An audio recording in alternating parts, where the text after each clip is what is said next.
बर्बरीक दुनिया का सर्वश्रेष्ठ धनुर्धर थे। बर्बरीक के लिए 3 बाण ही काफी थे, जिसके बल पर वे कौरवों और पांडवों की पूरी सेना को समाप्त कर सकते थे।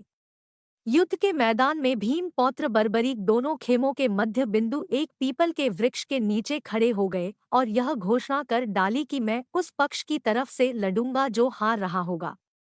बर्बरीक की इस घोषणा से कृष्ण चिंतित हो गए। भीम के पौत्र बर्बरीक के समक्ष जब अर्जुन तथा भगवान श्री कृष्ण उसकी वीरता का चमत्कार देखने के लिए उपस्थित हुए, तब बर्बरीक ने अपनी वीरता का छोटा सा नमूना मात्र ही दिखाया। कृष्ण ने कहा कि यह जो वृक्ष है, इसके सारे पत्तों को एक ही तीर से छेद दो तो मैं मान जाऊंगा। बर्बरीक ने आज्ञा लेकर तीर को वृक्ष की ओर छोड़ दिया। जब तीर एक एक कर सारे पत्तों को छेदता जा रहा था, उसी दौरान एक पत्ता टूटकर नीचे गिर पड़ा। कृष्ण ने उस पत्ते पर यह सोचकर पैर रखकर उसे छुपा लिया कि यह छेद होने से बच जाएगा, लेकिन सभी पत्तों को छेदता हुआ वह तीर कृष्ण के पैरों के पास आकर रुक गया।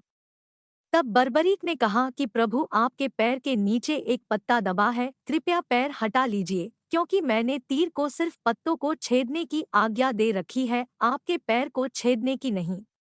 उसके इस चमत्कार को देखकर कृष्ण चिंतित हो गए। भगवान श्री कृष्ण यह बात जानते थे कि बर्बरीक प्रतिज्ञावश हारने वाले का साथ देगा। यदि कौरव हारते हुए नजर आए तो फिर पांडवों के लिए संकट खड़ा हो जाएगा, और यदि जब पांडव बर्बरीक के सामने हारते नजर आए तो फिर वह पांडवों का साथ देगा। इस तरह वह दोनों ओर की सेना को एक ही तीर से खत्म कर देगा।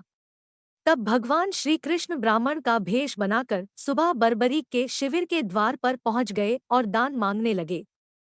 बर्बरीक ने कहा, मांगो ब्राह्मण, क्या चाहिए?